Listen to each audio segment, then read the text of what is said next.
Danger is lurking off our coasts, and hardly anybody suspects anything. A rusting legacy of the past, ticking time bombs. This threat on the beds of the oceans is known to only a few experts worldwide. It's a race against time. But can we win the race?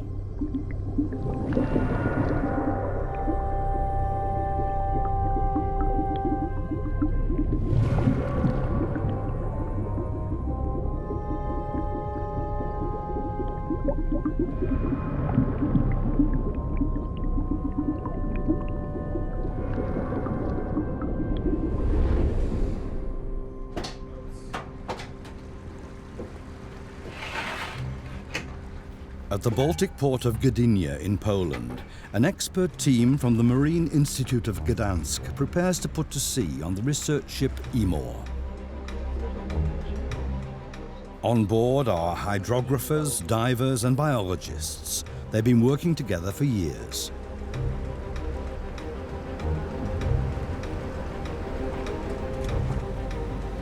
Their destination lies in the Bay of Gdansk, just half an hour's sailing time from the port, to a site where, in 1999, they made an alarming discovery.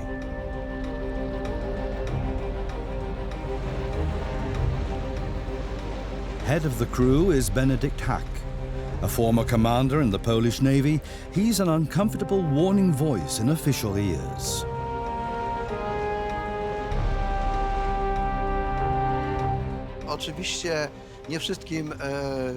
Not every official likes what we do, but it's not our job to please them or make things easy. It's more a type of mission.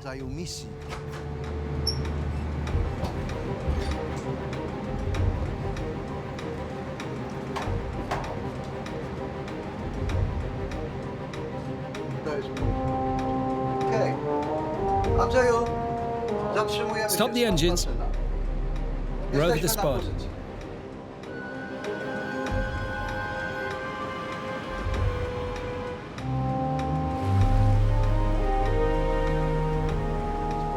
Benedikt Hack has been sailing to these coordinates for years. The position lies just 2 kilometers off the Polish coast.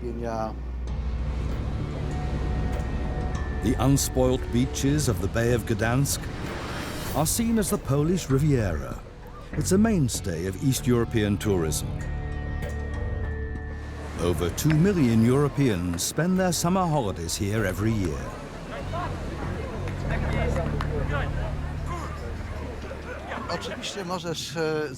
You can have a wonderful time in this area, of course. Holidays here are marvelous. Beautiful beaches, nice people. Some think this will always be so, but sadly that's not the case. There's something here that only a few people know about, and unfortunately, it's very dangerous.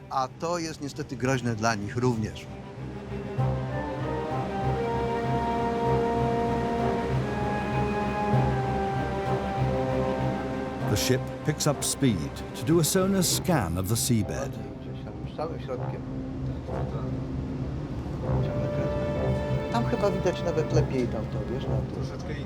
Gradually, the sonar images reveal what it is that's threatening the nearby seaside idyll, a relic from the past. The wreck of the German hospital ship Stuttgart, nearly 170 meters long.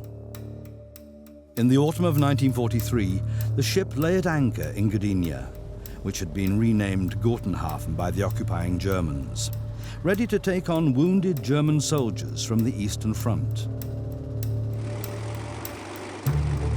On the morning of the 9th of October, the crews of the American 8th Air Force in England were operational. 378 bombers took off from their bases.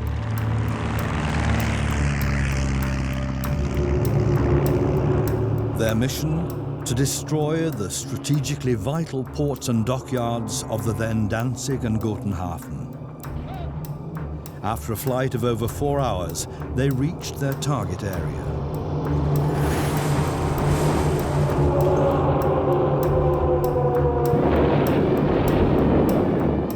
Stuttgart received a number of direct hits. Fire broke out on the hospital ship.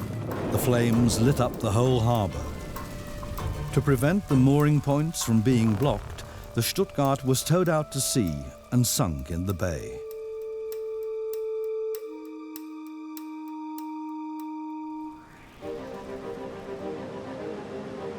The event is just a side note in the history books.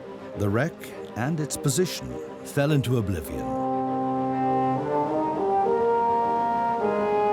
Until 1999. Benedict Hack found the Stuttgart when he was mapping the seabed of the bay for the Gdansk Marine Institute. Since then, he has regularly returned to the position with his research ship. To monitor the condition of the 70-year-old wreck precisely, divers are braving the ice-cold waters of the Baltic.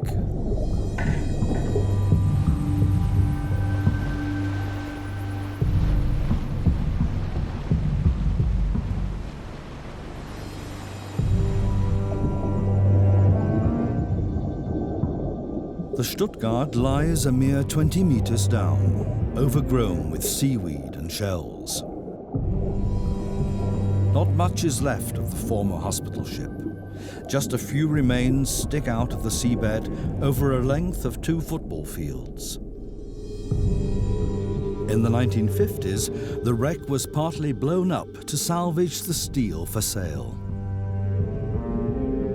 At first glance, the wreck and its surroundings look harmless enough.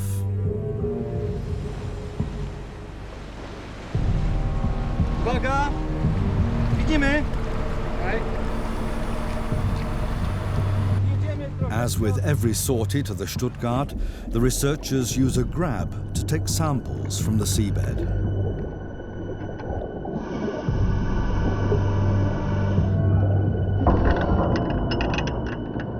Even the first sample, as it's slowly brought up, reveals why Benedict Hack is so worried. Viscous drops of oil run out of the grab. The researchers call them the black tears of the sea.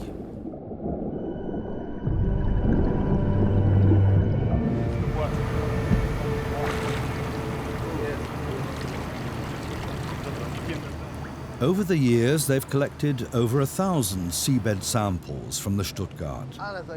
But what Benedict Hack and his team are bringing to the surface this time puts all previous samples in the shade. An evil-smelling, sticky mass containing very little sand and all the more heavy oil.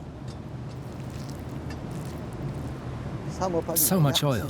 What a filthy mess. Wow. Really unbelievable. I've honestly never seen anything like it here before.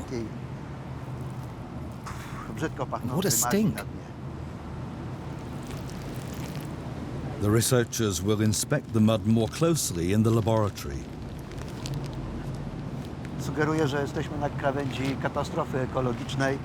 We're on the brink of an ecological catastrophe here, and it looks like there's nothing else we can do.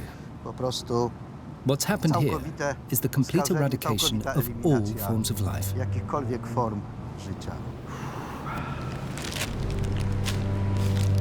Benedict Hack intends to take another 200 seabed samples in order to be able to assess the extent of the pollution in the Bay of Gdansk.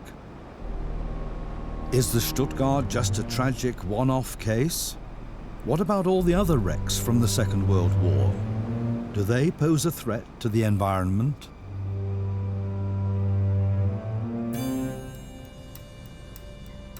Less than 20 kilometers away from Benedict Hack and his research ship lies the Westerplatte Peninsula. It was right here on the 1st of September 1939 that the Second World War broke out.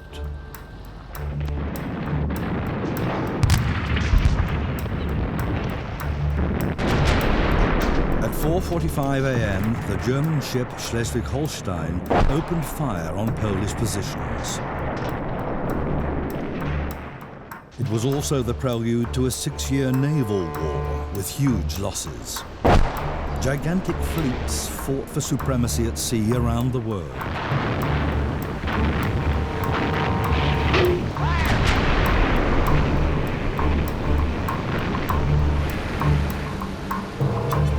Merchant shipping was also very much in the firing line. Germany's naval and air forces tried to cut the supply lines of Allied troops. Dreaded above all were the German U-boats, the Grey Wolves. In June 1942, they sank an average of one ship every 6 hours. But how many ships altogether were sunk back then? And how many of them pose a threat today, like that of the Stuttgart?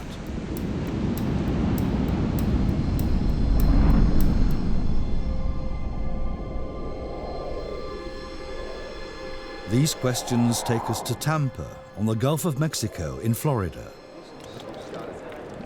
Every year, representatives of the US Coast Guard, scientists, and salvage experts come together for the Clean Gulf Conference, a forum of the leading minds and companies involved in combating oil spills at sea.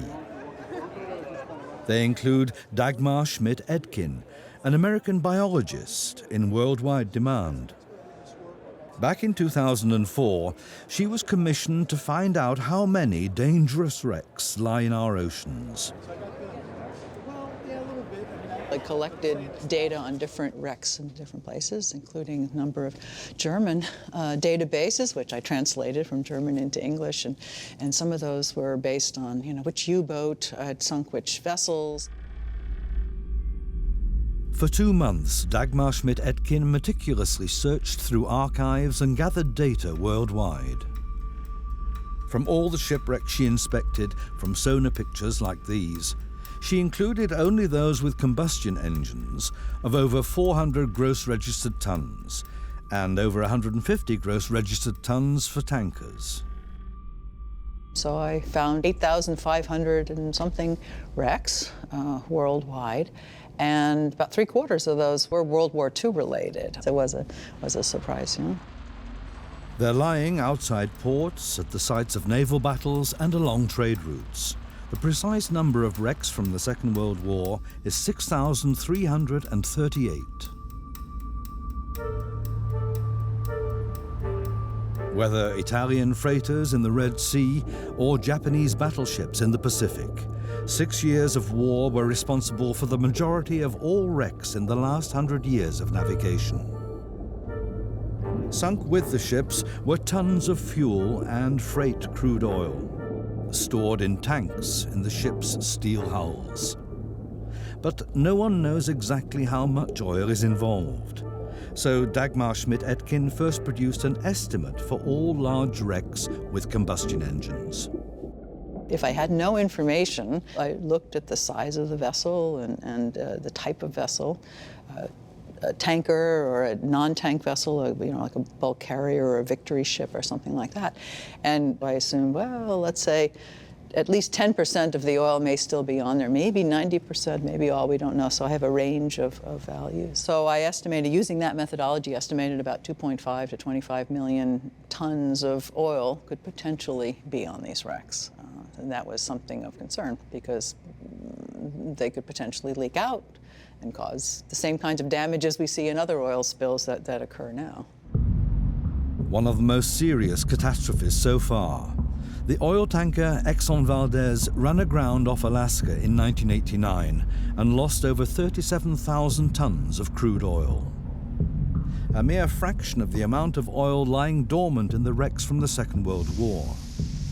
According to Dagmar Schmidt-Edkin's study, these wrecks could still hold up to 15 million tons of oil, 400 times the amount the Exxon Valdez spilled into the sea.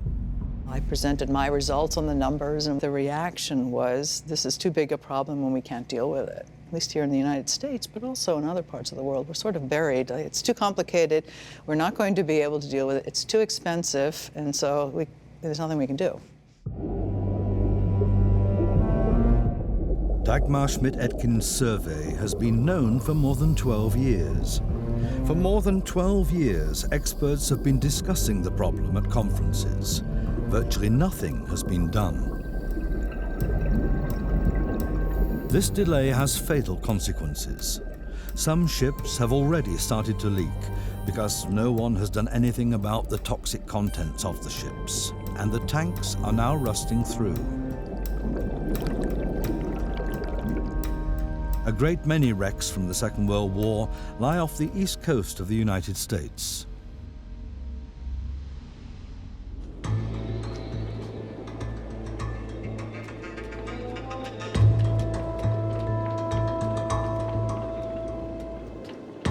A research vessel puts to sea. It's from the US National Oceanic and Atmospheric Administration, known as NOAA. The researchers regularly look for lost ships from the Second World War, as here off North Carolina.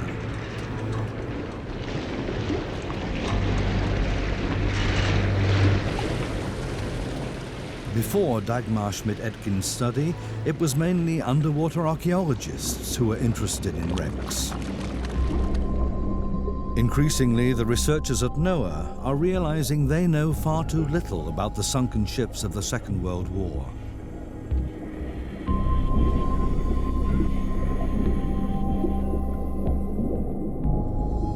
They therefore check the condition of every wreck they discover. How badly is the ship rusted? Is it losing oil? Finally, they measure the wreck with millimeter precision by laser.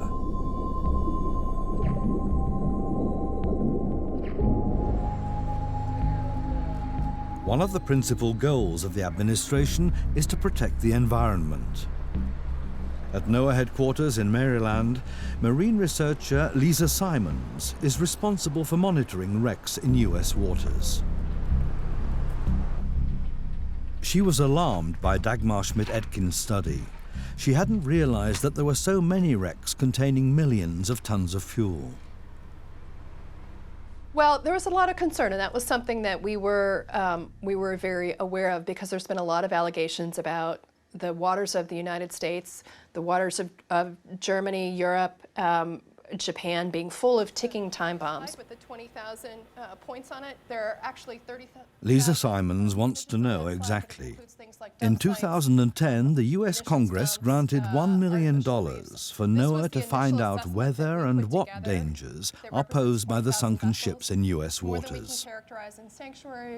It has taken a lot of very painstaking research effort with the archives, going back to the newspaper records. Sometimes you can find living crew members who remember being on a vessel or hearing about what happened to a vessel. What's the size of the ship? How much oil had it taken on board? What sort of fuel was it? Using 21 separate criteria, they're ranking the wrecks off the US coasts in terms of risk. Lisa Simons is currently gathering information on the freighter Coast Trader. In 1942, a Japanese submarine sank the ship off Seattle. According to the records they've found, there could still be 1,000 tons of fuel on board. And there's the edge of a hatch with the combing. Okay. Look at the decking there. You see how that's But failed? such information can be unreliable or simply wrong. Sometimes the researchers contest their assumptions with underwater robots. With the Coast Trader, they're particularly interested in the point where the torpedoes struck the ship. The damage is a lot worse than they assumed. The ship must have lost a substantial amount of oil as it sank. So this wreck now seems less of a danger than feared. Other ships, though, could just as well contain a lot more oil than calculated.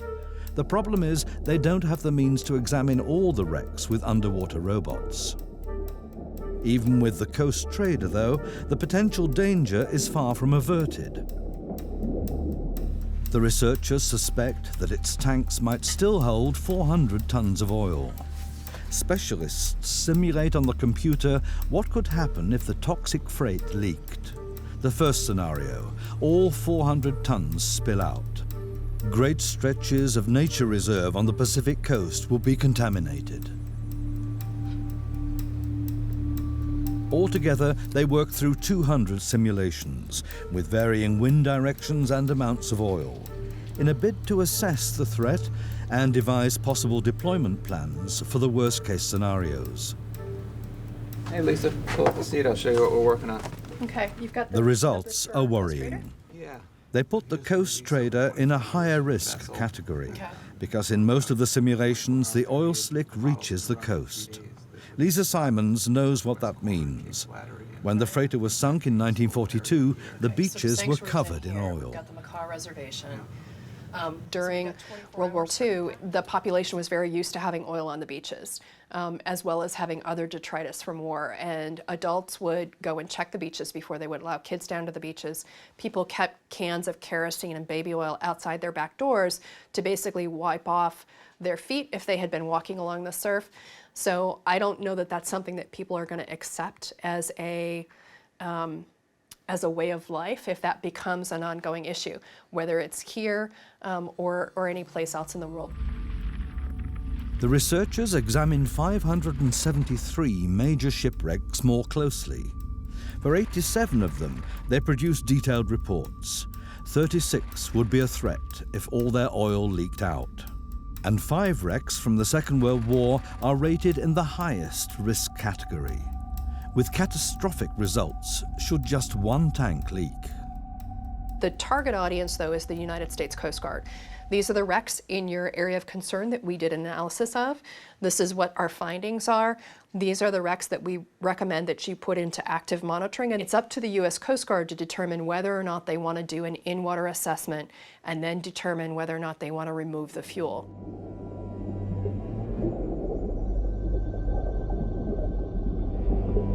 But the US Coast Guard has hardly reacted to the report from NOAA. They have so far not examined more closely a single one of the wrecks rated extremely dangerous, let alone pumped out the oil.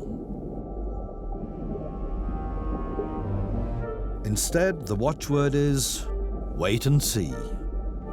And not just in the USA. A perilous playing for time.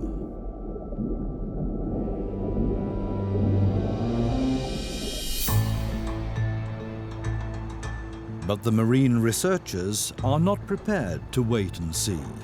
NOAA operates its own satellite and information center. Here, analysts evaluate data in real time for the US Weather Service and work out long-term climate models. They also monitor the surface of the oceans around the clock, on the lookout for oil spills. The experts can recognize even the smallest irregularities from the radar images with the naked eye, like this ship on the high seas. Since NOAA's risk analysis, they pay special attention to the areas in which potentially dangerous wrecks are sighted. Above one Second World War wreck, which is not in the high-risk group, the analyst notices an unusual pattern, probably oil. He marks the dark patch in order to measure it. It's 9 kilometers long and 150 meters wide, an area of about 1.5 square kilometers. He immediately sends the finding to Lisa Simons. The wreck is no stranger to her. Oil slicks are regularly spotted over the Coimbra, a tanker that's broken up. Steve, we need to talk about Coimbra again. Despite this, the Coast Guard has so far no plans to pump the oil out of the wreck, because it lies 50 kilometers off the coast. In the past, the oil slicks have dispersed in the sea, but with a bigger leak, the oil could reach the coast of New York, a risk that the authorities are prepared to accept.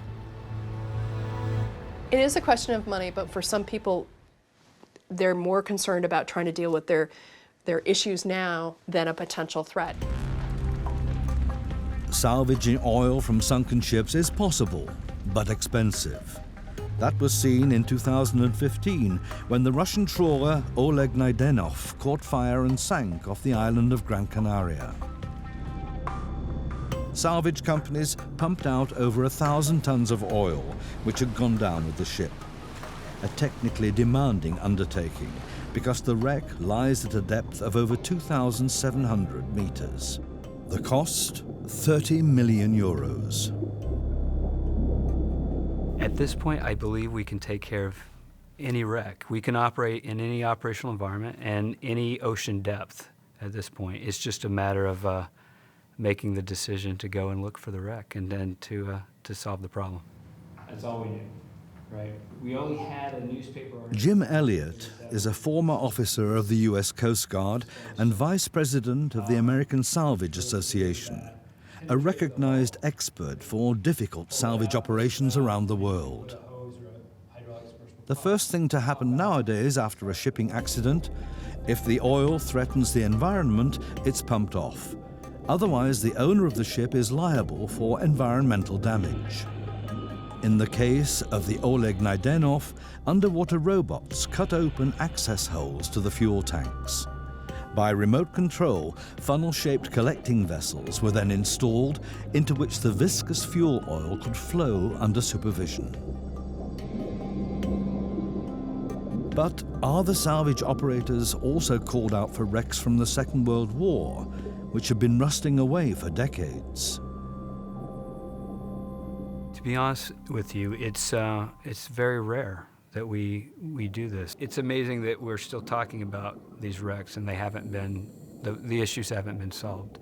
But there's an argument that if that oil releases, if you're in an environmentally sensitive area, it could be a lot more catastrophic and definitely a lot more expensive in the long run to do that. So for example, you're dealing with the pollution recovery costs, and once oil's released from that wreck, you can only recover, say, 10 to 25% with current technology on the surface. So really, it's a losing game once the oil is released.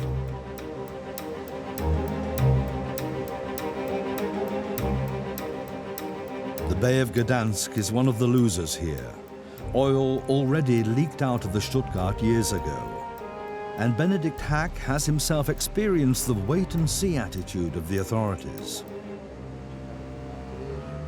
Ludzie zamykają oczy, boją się podejść do takiego rozwiązania. People are just closing their eyes because they simply don't know what to do. I shut and pass the problem on, in the hope that someone or other will deal with it sometime or other. Slowly, the government is starting to reconsider. But it has to be pushed to act, and that's what I do. It's a bit like David and Goliath, or Don Quixote. Yes, that's my job.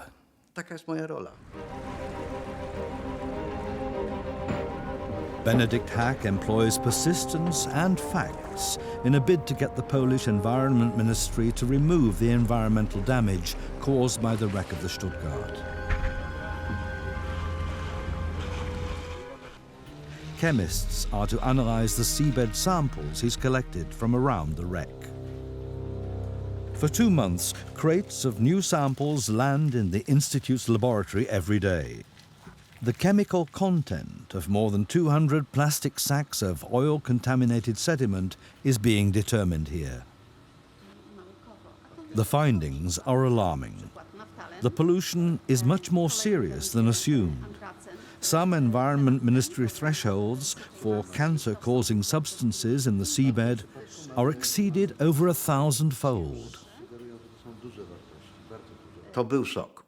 Rzeczywiście nikt się nie spodziewał. That was a shock. No one expected that.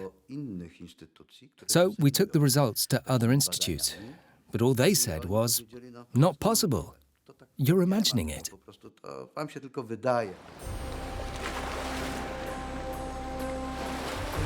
Early morning. Benedikt Hack wants to find out just what these values actually mean for the Bay of Gdansk. If there's an environmental impact, then one group in particular must be aware of it.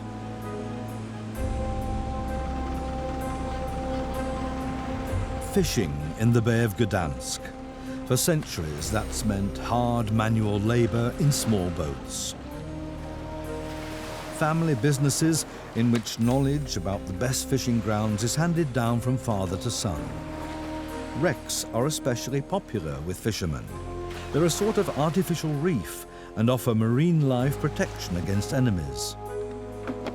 Benedict Hack is therefore sure that the fishermen are also casting their nets around the Stuttgart. And he's right. The fishermen confirm that just 2 days earlier, there was an intensive smell of oil at the site of the wreck. They've sometimes caught plaice in their nets there, they say, that have been sticky with oil or burnt by it. They don't land them, but throw them right back in the water. To są tak dobre ryby, że warto je sprzedawać, ponieważ do ich We're now joking at the Institute that you don't need oil to fry these tasty fish from the wreck, because they bring their own. Ale rzeczywiście te ryby są zanieczyszczone. But it's black humor, because the area is now contaminated, and that is very, very dangerous. The fish ingest poison, and ultimately, we then eat it. I w końcowym efekcie to my chorujemy. Benedict Hack is working on his final report for the Polish Environment Ministry. With the data he's collected in the laboratory and from the fishermen, he hopes he'll finally be able to persuade the authorities to tackle the unsolved and hazardous problem of the contaminated seabed. Patrzą na mnie jak na wroga. Dlaczego? No bo ja I'm a thorn in their side. I tell them, there and there, it's contaminated. And they say, oh, it's nothing. Only you know about it. No one sees it. Let sleeping dogs lie. Niech to tam sobie będzie.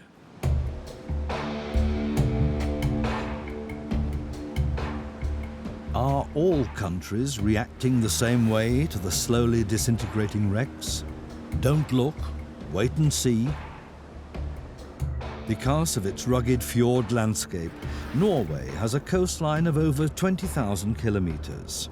Oil escaping here would be an even greater catastrophe than elsewhere.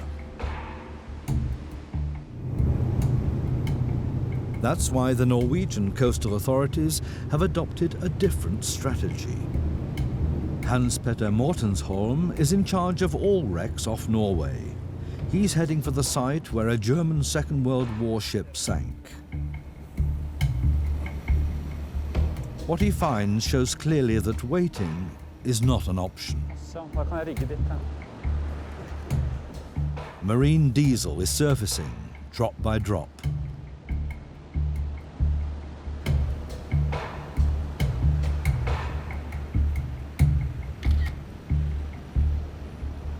People in Norway along the coastline, I think they are used to seeing oil on the surface from the shipwrecks. Nazi warships discovered along the entire coastline started steaming up the Norwegian fjords. These are the long-term effects of one of the biggest military operations of the Second World War. The invasion of Norway by German forces in April 1940. A British counter-offensive led to fierce sea battles, especially for the port of Narvik. The Allied formations sank 10 German destroyers. Altogether, the German Navy lost a third of its total fleet in the battles around Norway.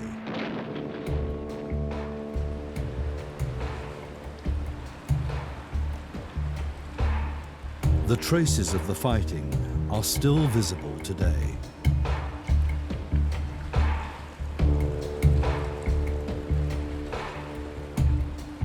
Some of the German wrecks lie directly on the coast, like the destroyer Georg Thiele.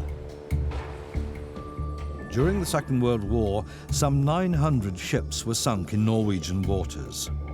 The Norwegian Coastal Authority has classed 29 of them as extremely dangerous because of the fuel on board.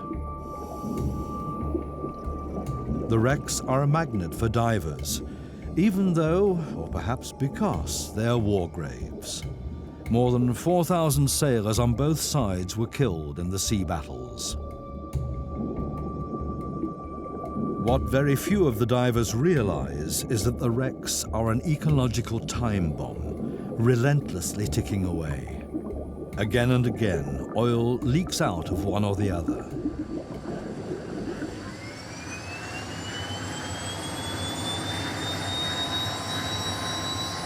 Hans-Petter Mortensholm monitors all the wreck sites with high-definition cameras like the military use to spot the leaks in good time.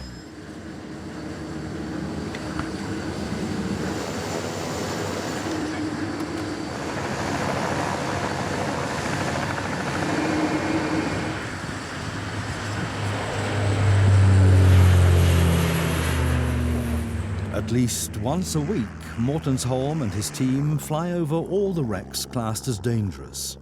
Today's destination is the Oslo Fjord. A fifth of Norway's population lives close to this narrow estuary. An oil spill here would reach land in no time. The fjord flows past the coastal fortress of Oscarsborg, which played a key role during the war. In 1940, its guns sank the heavy cruiser Blücher. In the narrow fjord, the German ship was an easy target and sank with over 1,400 tons of fuel on board.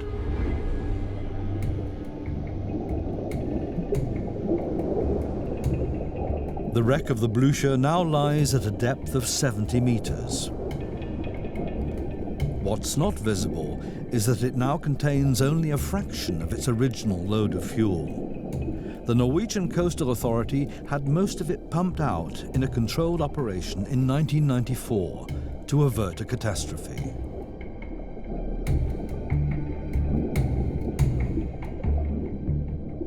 There is still some left, about 40-50 estimated cubics of diesel, because they didn't empty the tanks close to the ammunition storage rooms due to the risk. And in addition, when you empty a wreck of remaining oil, you will always have small pockets with diesel still in the wreck. From the air, Hans-Petter Mortensholm again and again spots some of the remaining oil leaking out of the Blücher. If it gets worse, he may have to conduct another pumping operation, despite the risk of an explosion. We also react because something is starting to leak more, but we have also emptied wrecks because of a risk they might pose in maybe 10 to 20 years. And the reason why we do these kind of measures now is mainly due to the corrosion. In 10 to 20 years, it might be too late to do any physical operations on the wreck.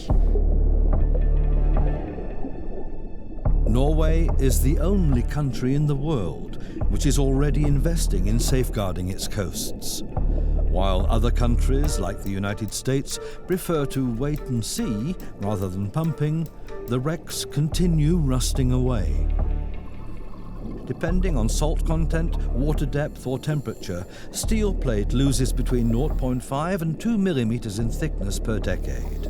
It doesn't sound much, but it adds up over time. In the Pacific, Australian researchers discovered that if steel plates lose between 3 and 10 millimeters of thickness, they become unstable and can break under even light pressure. Many wrecks from the Second World War are already entering this critical phase, or will do soon. The Norwegian government does not intend to wait until a catastrophe happens. It ordered 7 more wrecks to be pumped out preemptively. The steel walls of the tanks are still stable enough to insert valves without breaking. The engineers also pumped out the German destroyer Erich Giese, but they discovered something unusual. Especially the German bunker oil has an extremely strong smell. So we were interested to see how toxic is the oil, the bunker oil from the Second World War.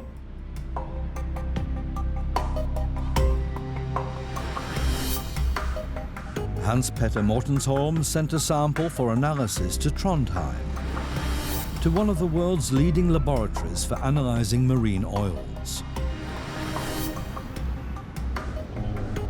Oil slicks in Norway are so devastating because the oil is hard to deal with in the icy Arctic waters. The cold means it hardly disperses.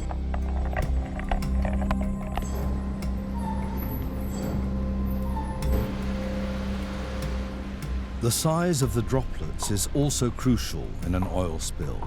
It determines how broad and thick an oil slick is, because one oil differs from another. The researchers here have already analysed over 3,000 different types of oil.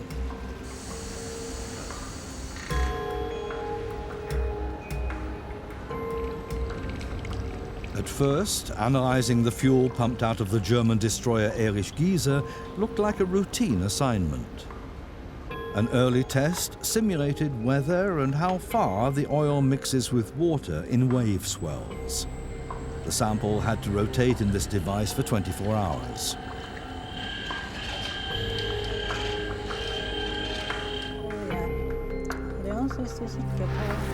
Meanwhile, the scientists determined the precise chemical constituents of the Erich Giese oil. That brought a surprise. Some of the values were exceptionally high. We had never seen that before, so we thought first it was some kind of contamination in our laboratory. But then we did a new setup and it was the same. And we looked at the chemistry, we understood that this is a really strange oil. We have never seen anything as toxic as it before. Shortly afterwards came the next worrying find. Seawater and oil had resulted in a sludgy emulsion. In a leak, this mixture would be hard to pump away, while a comparison sample of British oil from the Second World War hardly mixed with the seawater at all. What no one knew so far, how would living organisms react to the strange oil? Tiny crustaceans form the basis of the food chain and are therefore the engine of the North Atlantic ecosystem. The researchers prepared a mixture of 40 parts seawater and 1 part of the unusually heavy oil. The copepods have to spend 96 hours in this liquid.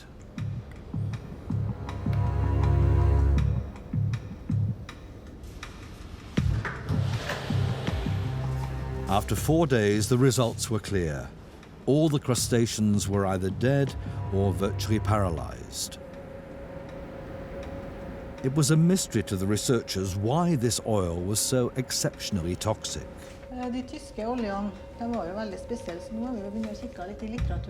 They looked for more information and stumbled across an American intelligence report from 1945. According to this, Germany had massive shortages of crude oil in the Second World War. As an alternative, oil was produced from coal, a process resulting in a much more dangerous fuel than conventionally refined oil. It has a high potential for actually causing adverse effects on the biota. So there is something that should not be left around for waiting it for corrode into pieces and then start to do action about it, but it's something that should be preferably removed in a controlled manner. Benedict Hack has also heard of the findings in Trondheim and is worried. His chemical analysis of the Stuttgart oil is very similar. He knows that highly toxic oil is contaminating the seabed. What he doesn't know is how many tons of it have leaked into the Bay of Gdansk since the sinking of the Stuttgart. He looks for answers in the archives of the National Maritime Museum. The documentation reveals the first clues. Before it sank, the Stuttgart was ready to set out to sea, so its tanks must have been full of highly dangerous synthetic fuel.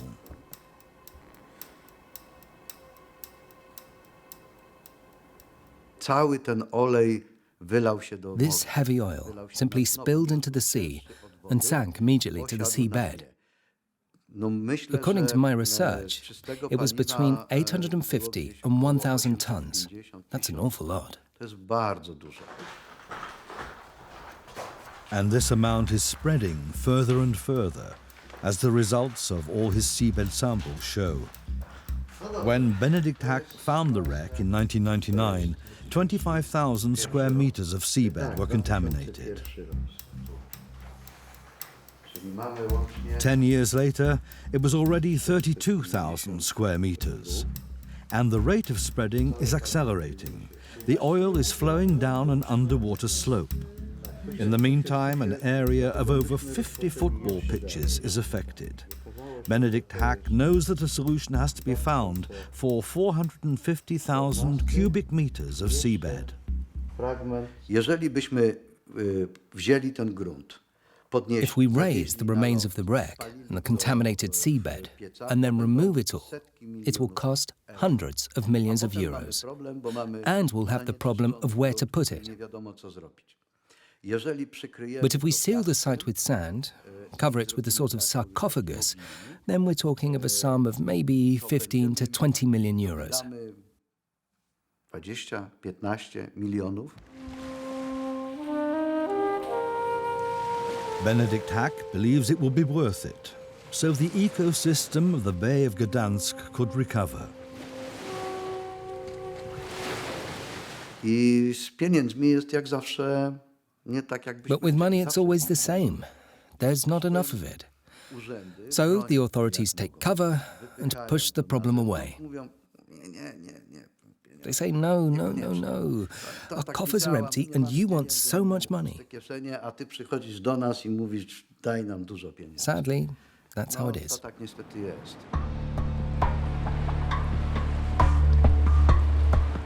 But why should the Polish authorities pay the costs alone? Why doesn't Germany pay? The Stuttgart was a German ship after all. The question is, who is responsible for harm caused by wrecks from the Second World War?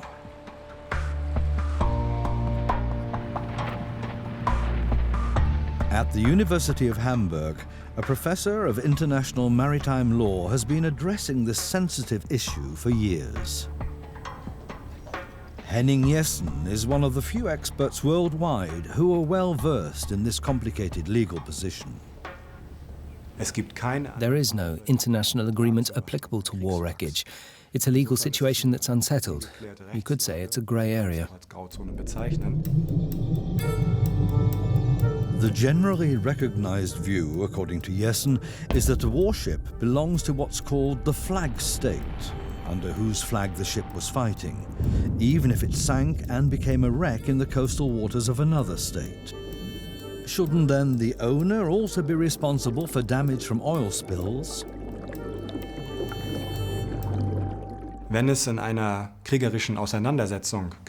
If it sunk in armed conflict, from being shelled or torpedoed, or if it's scuppered by its own crew in a hopeless situation, then according to applicable martial law, no liability ensues, because it's gone from being a ship to a wreck in the course of a military conflict.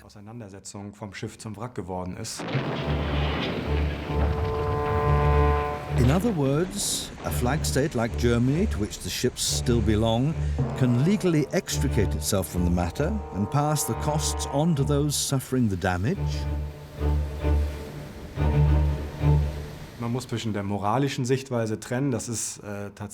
From the moral standpoint, normally a voluntary commitment, or at least an accommodation with a coastal state suffering damage would be indicated. But from a juridical position, a flag state can indeed act precisely so.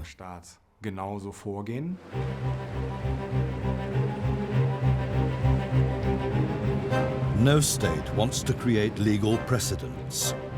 Benedict Hack has also come across this attitude when he's talked to German colleagues about the unsettled problem of the Stuttgart in the Bay of Gdansk. I say to them, hey, we've got some wrecks of yours. And they say, is there any gold? I say, no, there's none. And they say, it's your problem. So, after 70 years, it's no longer a German problem, but ours.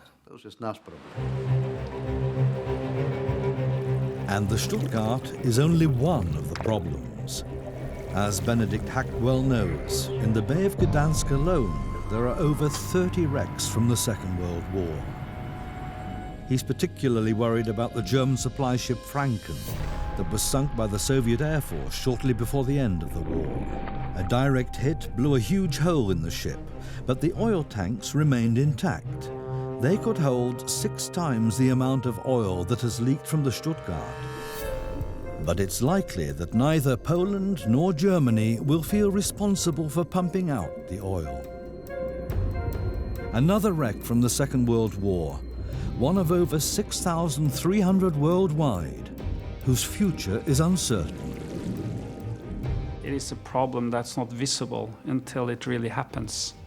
So it's if the vessel breaks up, if there's a spill, then we'll deal with it.